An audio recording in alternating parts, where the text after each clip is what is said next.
নমস্কার বন্ধুরা, আমি মাতা শর্মিষ্ঠা বলছিলাম। তো আজকের আলোচনার বিষয় হলো তন্ত্রশাস্ত্র নিয়ে।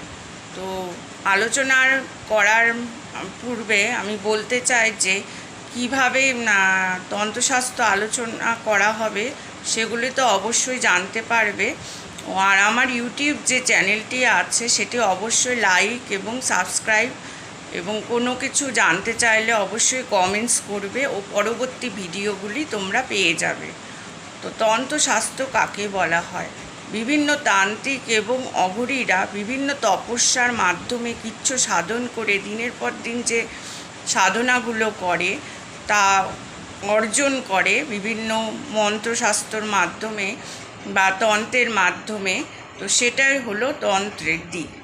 আর বিভিন্ন দিক থেকে তন্ত্রের যে আমরা যে লাভবান হই, তাতে যে আমাদের স্টোন বা পাথরগুলো পড়ে থাকি তার থেকেও বেশি কাজে লাগে বিভিন্ন তন্ত্রের দিক থেকে। বিভিন্ন মানুষের লাইফে যে জটিলতাগুলি আছে সেই জটিল জীবন থেকে বেরিয়ে আসার জন্য এই তন্ত্রশাস্ত্র অনেক কিছু আমাদেরকে সাহায্য করে।